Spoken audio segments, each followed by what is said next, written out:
Welcome to EGF academy. मैं हूं doctor Geetanjali. आज का टॉपिक है बायोम इज वेरी इंपॉर्टेंट। तो अब इन बायोम्स को ही हम वन बाय वन पढ़ लेते हैं थोड़ा थोड़ा। Number one is tundra biome. अब टुंड्रा बायोम हमें कहाँ पे मिलेगा? हमें मिलेगा ये बिल्कुल north pole and south pole पे। This is tundra biome.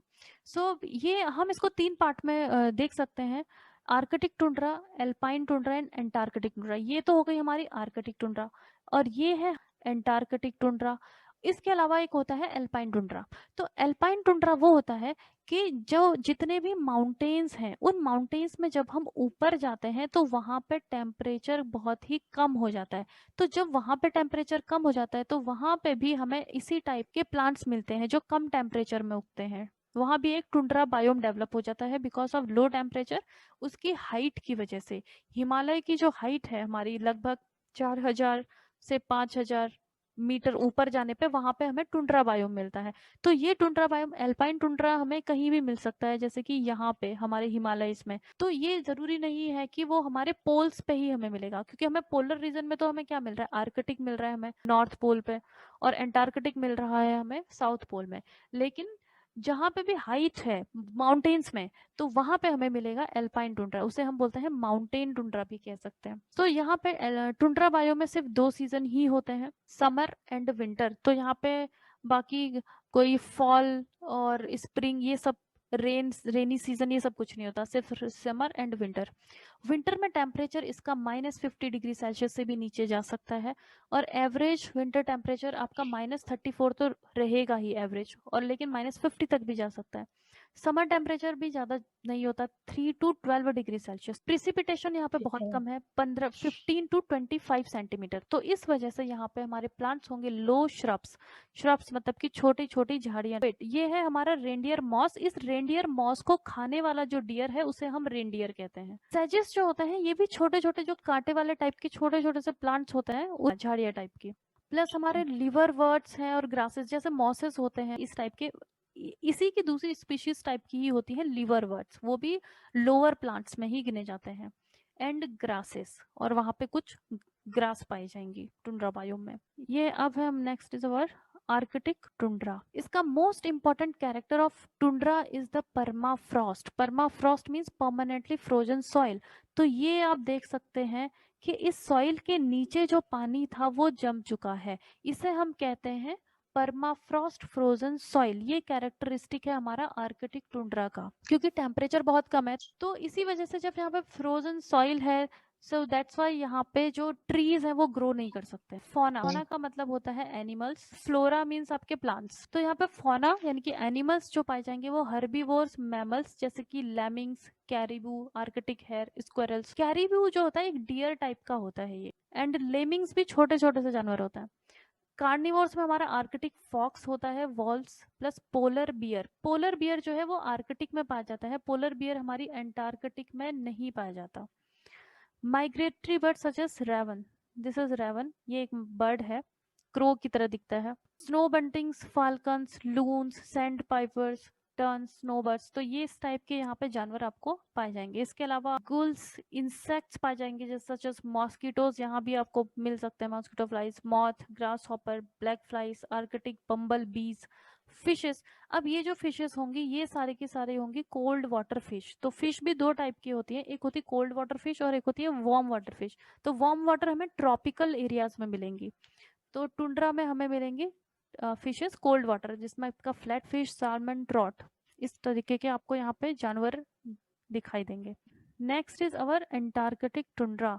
तो एंटार्कटिक टुंड्रा में आपको ये पेंगुइन मिलेंगे, और ये पेंगुइन आपको आर्कटिक टुंड्रा में नहीं मिलेंगे। आर्कटिक में आपको पोलर बियर मिलेंगे। अंटार्कटिक ज्यादा ठंडा है, क्योंकि यहाँ पे आप अगर देखो, यहाँ पे ये जो आर्कटिक है ये एक तरीके से लैंड के कांटेक्ट में, यहाँ पे ज्यादा लैंड मास है, इसकी वजह से टेम्परेचर इसका फिर भी थोड़ा मेंटेन रहता है। बट अंटार्कटिक जो है पूरा ओशन के ही इन्फ्लुएंस में है यहाँ पे हमारा अंटार्कटिक। यहाँ पे लैंड एरिया यहाँ पे नहीं है, तो इसलिए यहाँ का टेम्परेचर बहुत ज्यादा कम हो जाता है। स्पेशली इन विंटर्स में तो ये -90 तक पहुंच जाता है यहाँ का एंटार्कटिक का। तो एंटार्कटिक ज्यादा ठंडा है as compare to Arctic. Antarctic में आपको मिलेंगे दिस टाइप के पेंगुइन्स, सो सी मैमल्स, यहाँ पे आपके इसीलिए क्योंकि ज़्यादा यहाँ पे टेम्परेचर कम है तो लेस फौना फ्लोरा आपको काफ़ी कम मिलेगा। सी मैमल्स मिलेंगे, सी बर्ड्स, जिसमें कि आपको सील्स एंड पेंगुइन्स ये मिलेंगे। अब एल्पाइन टुंड्रा मैंने आपको बताया था कि माउंटेन पे चले जाएंगे, टेम्परेचर कम हो जाएगा, तो ये है हमारे माउंटेन टुंड्रा। तो these are the grasses located on mountain throughout the world at high altitude where trees can not grow. तो वहाँ पे ट्रीज तो ग्रो नहीं कर सकते हैं, जैसे कि एल्प्स माउंटेन कहाँ पे है? यूरोप में। Pyrenees of Europe, rift mountains हमारे अफ्रीका में जो प्रेजेंट है वहां पे आपको मिलेंगे, such as Mount Kilimanjaro and large portion of Tibetan plateau. So ये जो रिफ्ट माउंटेन होते हैं ये क्या होता है और क्या नहीं, ये सारी चीजें आप ज्योग्राफी में भी पढ़ोगे इसमें से। नाइट टाइम टेम्परेचर आपका यहाँ का बिलो फ्रीजिंग हो जाएगा, जैसे कि आप हिमालयाज में ही चले जाओगे तो वहां पे तो समर सीजन तो वहां पे बहुत कम ही होता। टुंड्रा से एक क्वेश्चन पूछा गया था कि यहाँ पे कौन सा नेशनल पार्क है इंडिया में, तो यहाँ पे है हमारा नंदा देवी नेशनल पार्क। तो ये हमारे टुंड्रा बायोम में आता है क्योंकि ये हिमालयाज में बहुत ऊपर जाके है। इसके बाद हमारा दूसरा बायोम है दैट इज टैगा, या फिर हम इसको बोरियल फॉरेस्ट भी कहते हैं। ये दुनिया का सबसे बड़ा बायोम है। 29% वर्ल्ड फॉरेस्ट का 29% हमारा टैगा है। तो टैगा हमें मिलेगा यहाँ पे मेनली रशिया में एंड कनाडा में। Large part of this biome is located in Russia and Canada. इसका डोमिनेंट फीचर है कि लॉन्ग एंड कोल्ड विंटर्स काफी लॉन्ग कोल्ड होंगे और टेम्परेचर यहाँ पे आपका वेरी करेगा -54 से 30 डिग्री सेल्सियस तक। प्रिसिपिटेशन अभी वाटर जो है किसी भी फॉर्म में वो जो एटमॉस्फेयर से नीचे धरती पे आ रहा है उसको यहाँ पे प्रिसिपिटेशन जो होता है आपका 20 सेंटीमीटर से लेके 100 सेंटीमीटर तक। तो थोड़ा सा ज्यादा है टुंड्रा से बट लेकिन काफी कम है फिर भी प्रिसिपिटेशन। सो फ्लोरा में आपका कोनीफेरस ट्री मिलेंगे आपको, जैसे कि पाइन, फर, स्प्रूस। ये इनको कोनीफेरस इसलिए कहते हैं, इनका शेप कोन की तरह होता है। ये एक टाइप का एडेप्टेशन है क्योंकि यहाँ पे होता है स्नोफॉल। अगर ये इस तरीके के ट्री होते तो इसके ऊपर से स्नो आ जाता और ये यहीं पे इकट्ठा हो जाता और ये पूरा डैमेज हो जाता। अब स्नो जब आता है तो स्नो यहाँ से सीधे नीचे आ जाता है। इस टाइप के प्लांट मिलेंगे। तो जो भी आपकी स्पीशीज है ना वो जहाँ पे भी रह रही है वो उसी तरीके से खुद को अडेप्ट कर सकती है या फिर वो उसी तरीके की है इसीलिए वहां पे रह सकती है। में पाइन, फर, स्प्रूस ये सारे मिलेंगी। यहाँ पे फौना में कैरिबू है, मूस, लिंक्स, बियर्स ये सब मिलेंगे। Soil is poor in nutrient and acidic. जो ये कोनीफेरस ट्रीज हैं इनकी जो लीव्स होती हैं वो लीव्स जब जमीन में आती हैं तो वो एसिड प्रोड्यूस करती हैं और जब ये एसिड प्रोड्यूस करती है इसीलिए यहाँ की जो सॉइल होती है वो एसिडिक होती है। और जब एसिडिटी ज़्यादा होती है तो जो माइक्रोब्स वहाँ पे हैं वो थोड़ा लेस इफेक्टिव होते हैं। एक्चुअली जितना भी आपका डेड मटेरियल है उस डेड मटेरियल को डिकम्पोज करने का काम होता है इन माइक्रोब्स का। जब डेड मटेरियल डिकम्पोज होता है तभी उसमें से फास्फोरस, नाइट्रोजन, सल्फर, न्यूट्रिएंट्स जो है सॉइल में आ पाते हैं। लेकिन जब माइक्रोब्स ही काम नहीं कर रहे हैं वहां पर अच्छे से तो ये सारे न्यूट्रिएंट्स जो है सॉइल में नहीं आ पाए, तो सॉइल में नहीं आ पाए तो डेफिनेटली जो है सॉइल हो जाती है पुअर इन न्यूट्रिएंट और एसिडिक तो वो है ही। So next is temperate deciduous forest. Deciduous का मतलब होता है कि लीफ फॉल। जितने भी फॉरेस्ट है जिनमें लीफ फॉल होता है, लीफ फॉल कब होता है? जो हमारा ऑटम का महीना होता है उसमें हम बोलते हैं ना पतझड़, उसमें सारी की सारी पत्तियां गिर जाती हैं। तो उस टाइप के जितने भी फॉरेस्ट होंगे उनको हम डेसिडुअस फॉरेस्ट कहेंगे। तो ये आपका मिलेगा, यहाँ पे था हमारा टैगा, उसके जस्ट नीचे आपको मिलेगा टेम्परेट डेसिडुअस फॉरेस्ट। अब रेनफॉल है यहाँ पे 75 सेंटीमीटर से 150 सेंटीमीटर। यहाँ पे 4 डिस्टिंक्ट सीजन्स हैं, तो चारों सीजन होंगे इसमें, summer, winter, fall and spring. Fall में क्या होता है कि ये एक ड्राई सीजन होता है। ड्राई सीजन में वहाँ पे वाटर नहीं है। अब वाटर का क्या होता है कि जो हमारी पत्तियां होती हैं उनमें स्टोमेटा होते हैं। स्टोमेटा जो होंगे मतलब कि वो पोर टाइप के होंगे, उनमें से वाटर इवेपोरेट होके बाहर जाता है। इसे हम प्रोसेस को बोलते हैं ट्रांसपीरेशन। तो इससे जो है वाटर लूज हो जाता है। तो ऑलरेडी ड्राई जब वहां पे सीजन है और वाटर लॉस हो रहा है तो ये प्लांट क्या करते हैं कि अपनी पत्तियों को वो गिरा देते हैं ताकि वाटर लॉस ना हो। इसको हम, तो ये है एक टाइप का एडेप्टेशन।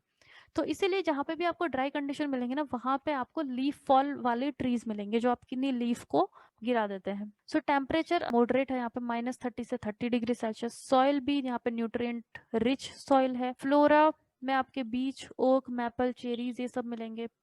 फौना में आपका जानवर, white tailed deer, raccoons, opossum, porcupine, red foxes, and it is the most productive agricultural areas.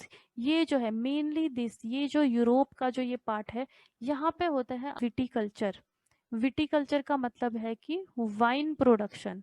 Wine production इसलिए होता है, यहाँ पे बहुत सारे फ्रूट्स ग्रो होते हैं। ये है मेडिटेरेनियन का एरिया। तो यहाँ पे जो मेडिटेरेनियन सी है उसके जो आसपास का जो एरिया है, यूरोपियन कंट्रीज, वो काफी प्रोडक्टिव है। तो होता क्या है यहाँ पे, ये एरिया तो पड़ता है कोल्ड में ही ऊपर, लेकिन यहाँ पे जो ओशन करंट बहती है वो है वार्म ओशन करंट, वो गर्म ओशन करंट है। इसलिए यहाँ का जो टेम्परेचर है ना इस एरिया का, वो गिरने नहीं देती, यहाँ का टेम्परेचर वो मेंटेन कर लेती है, तो वार्म टेम्परेचर मिलता है। इसीलिए यहाँ पे जो ट्रीज हैं वो अच्छे से ग्रो कर लेते हैं, और ये एरिया जो है एग्रीकल्चर यहाँ पे अच्छा होता है। Next is tropical rain forest. अब ये ट्रॉपिकल एरियाज में मिलेंगे। So they are the most productive areas, most productive forest हम कहेंगे इसको। तो ये कवर करते हैं 2% ऑफ अर्थ सरफेस, लेकिन इनमें 50% ऑफ स्पीशीज पाई जाती हैं। जितने भी टाइप की स्पीशीज हैं उसका 50% इसी एरिया में पाया जाएगा। रेनफॉल यहाँ पे बहुत ज्यादा है, आपका 125 से लेके 660 सेंटीमीटर। एवरेज रेनफॉल 200 का होगा, बट वो मिनिमम यहाँ से यहाँ तक वेरी करेगा। So average temperature with little variation. यहाँ पे जो ट्रॉपिकल जो एरियाज होती है, ट्रॉपिक एक्चुअली यहाँ से जाता है, तो यहाँ पे हमारा टेम्परेचर वेरिएशन बहुत कम होता है। यहाँ पे मेनली 30-35 डिग्री तक का मेंटेन रहेगा। जैसे कि हम ऊपर हमारा जो एरिया है नॉर्दर्न एरियाज में, यहाँ पे विंटर में तो माइनस में भी चले जाएगा और समर में आपका 45 डिग्री भी चले जाएगा, तो काफी वेरिएशन है। बट जो ट्रॉपिकल एरियाज जो है वहाँ पे वेरिएशन बहुत कम होता है। ह्यूमिडिटी बहुत ज्यादा है ड्यू टू रेनफॉल बहुत ज्यादा है, भी बहुत ज्यादा होगी। अब Amazon forest is the largest tropical forest in the world. ये पूरा का पूरा जो ब्राजील का 40% जो है अमेजन फॉरेस्ट ही है। बायोडाइवर्सिटी रेन फॉरेस्ट में it is very high biodiversity. Next is savanna. तो सवाना जो होता है मेनली है grasslands, grasslands with scattered individual tree. Savanna कहाँ पे पाए जाएंगे? अब आप देख सकते हो कि जो ट्रॉपिकल रेन फॉरेस्ट था वो भी इसी एरिया में था, और सवाना भी हमारे लगभग इसी एरिया में है।